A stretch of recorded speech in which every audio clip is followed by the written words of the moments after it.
Chapter 32. After these things, and the establishment thereof, Sennacherib king of Assyria came, and entered into Judah, and encamped against the fenced cities, and thought to win them for himself. And when Hezekiah saw that Sennacherib was come, and that he was purposed to fight against Jerusalem, he took counsel with his princes and his mighty men to stop the waters of the fountains which were without the city, and they did help him. So there was gathered much people together, who stopped all the fountains, and the brook that ran through the midst of the land, saying, Why should the king of Assyria come and find much water? Also he strengthened himself, and built up all the wall that was broken, and raised it up to the towers, and another wall without, and repaired Milo in the city of David, and made darts and shields in abundance. And he set captains of war over the people, and gathered them together to him in the street of the gate of the city, and spake comfortably to them, saying, Be strong and courageous. Be not afraid nor dismayed for the king of Assyria, nor for all the multitude that is with him. For there be more with us than be with him. With him is an arm of flesh, but with us is the Lord our God to help us, and to fight our battles. And the people rested themselves upon the words of Hezekiah king of Judah. After this did Sennacherib king of Assyria send his servants to Jerusalem, but he himself laid siege against Lachish, and all his power with him, unto Hezekiah king of Judah, and unto all Judah that were at Jerusalem, saying, Thus saith Sennacherib king of Assyria, Whereon do ye trust, that ye abide in the siege in Jerusalem? Doth not Hezekiah persuade you to give over yourselves to die by famine and by thirst, saying, The Lord our God shall deliver us out of the hand of the king of Assyria? Hath not the same Hezekiah taken away his high places and his altars, and commanded Judah and Jerusalem, saying, Ye shall worship before one altar, and burn incense upon it? Know ye not what I and my fathers have done unto all the people of other lands? Were the gods of the nations of those lands any ways able to deliver their lands out of mine hand?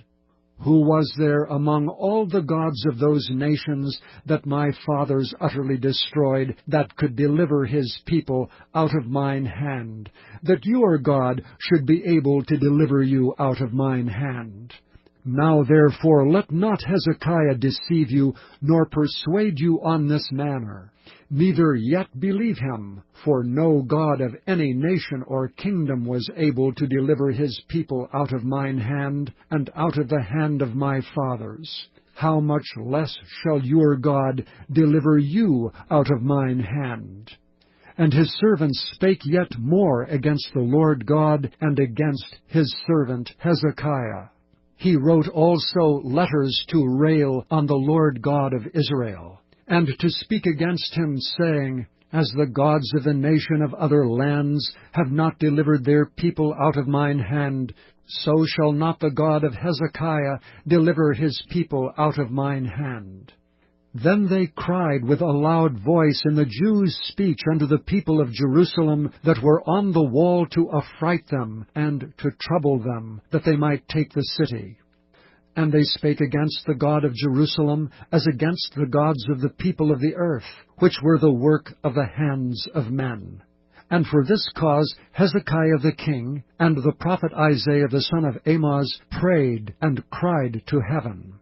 And the Lord sent an angel, which cut off all the mighty men of valor, and the leaders and captains in the camp of the king of Assyria. So he returned with shame of face to his own land. And when he was come into the house of his God, they that came forth of his own bowels slew him there with the sword. Thus the Lord saved Hezekiah and the inhabitants of Jerusalem from the hand of Sennacherib the king of Assyria, and from the hand of all other, and guided them on every side.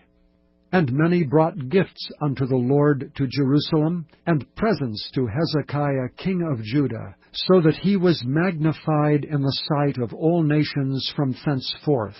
In those days Hezekiah was sick to the death, and prayed unto the Lord. And he spake unto him, and gave him a sign. But Hezekiah rendered not again according to the benefit done unto him, for his heart was lifted up.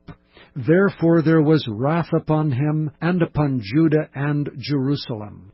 Notwithstanding Hezekiah humbled himself for the pride of his heart, both he and the inhabitants of Jerusalem, so that the wrath of the Lord came not upon them in the days of Hezekiah.